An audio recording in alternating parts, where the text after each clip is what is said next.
What's up everyone? Hello and welcome to another episode of OS Weekly. This is my debut on the show and I couldn't be more excited. I'm Shiba, I'm a tournament commentator, and I'll be presenting your news for this week. Joining me as my co-host, we've got Kuina. And so, without any further delays, let's get straight into the news.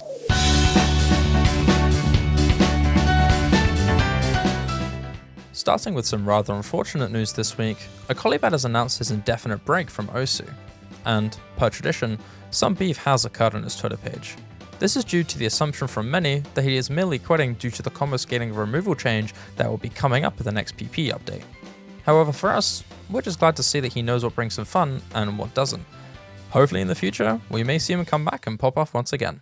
Next up in the news are two new maps getting qualified, those being Madbot's Burning Heart with 1231 PP for a normal assess, and Cookie's Rabbit Hole Cut version consisting of guest difficulties by Battle, Gazimal, Kujin, Stompy, and Kofavi.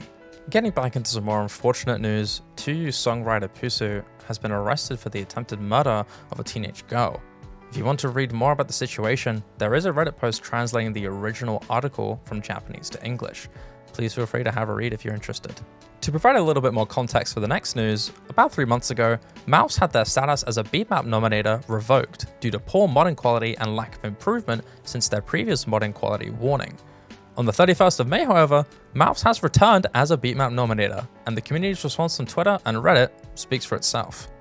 After an entire 8 years since its submission, Quadrakiller's corner jump training map set with 25 difficulties ranging from 3.7 to 10.3 stars has entered the love category, with the votes being heavily in its favor at 83.5%. If you haven't seen it yet, user Andrews on Reddit has posted a score post recap for May 2024.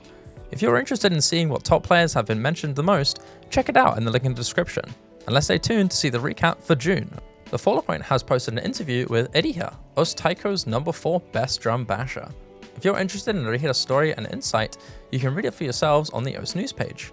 After a slightly problematic nomination of Sotax's Pikachu beatmap by Nozomi during the last week, Peppy has opened a poll asking the community if the Pikachu used Thunderbolt difficulty should be ranked.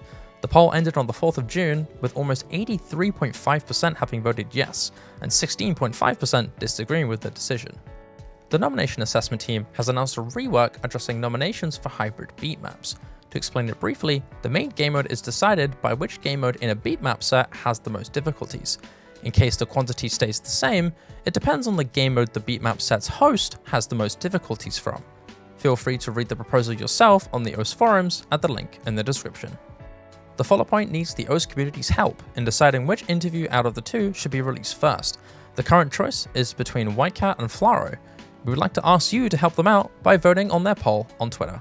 After being approached for love status in 2018, Silenus' map set of Flicker was unloved by its creator and pushed for ranked in 2024. And as of June 4th, it is now ranked and has received swarms of great scores and full combos within its first few hours. Going back to Sotax, who has again applied to be a beatmap nominator after having been removed by the NAT last year.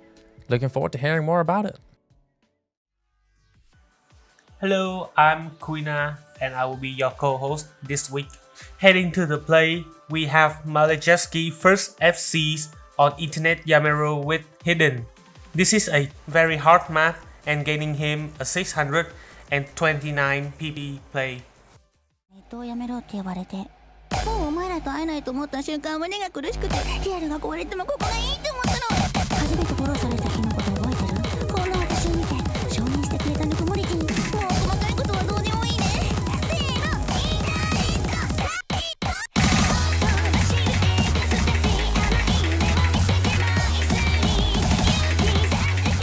Next, we have Chud's 1000 PP play on First Storm, mapped by AO Exception. This could have been his second 1.3k PP and a 99% accuracy play if he didn't miss. Continue with mrekk's impressive score, we have his Blood on the Edge play with 4 miss at 96.06% accuracy, gaining him 916 PP play, 1310 if FCs.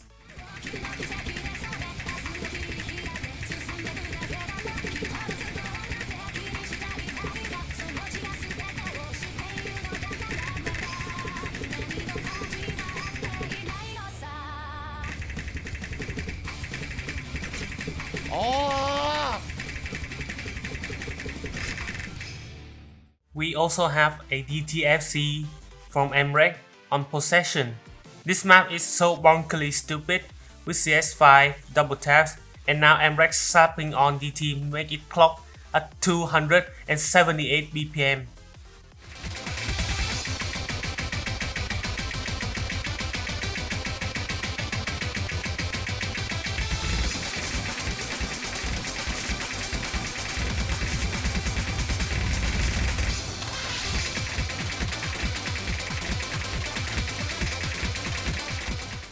Next, we have Saichoku getting a 100 FCs on like a G6.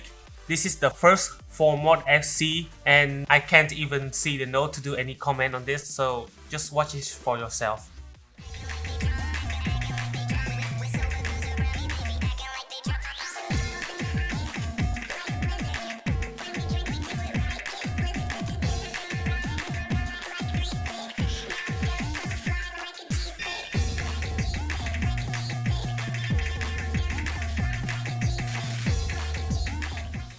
Next, we have an SS play from Byok 2044 on an AR9 wide angle jump map disconnected.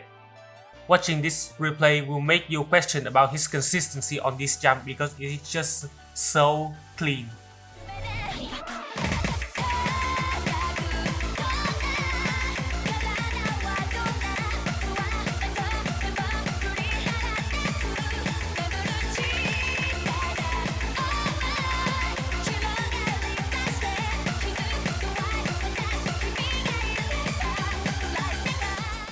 And last but not least for this week, we have worst HR player getting a SS with easy HDDT on Happy Lucky Dochi, gaining him 638 PP play. We couldn't find the replay because it's not available. Ladies and gentlemen, that concludes this episode of OSU Weekly. Thank you so much for watching. And once again, thank you so much for all the incredible support you've been giving us since our return. It really means a lot to us. If you liked the video, don't forget to hit the like button and subscribe if you haven't already. And join our Discord while you're at it for the most recent updates on our next episode. But until then, ladies and gentlemen, thank you again, and we'll see you next week.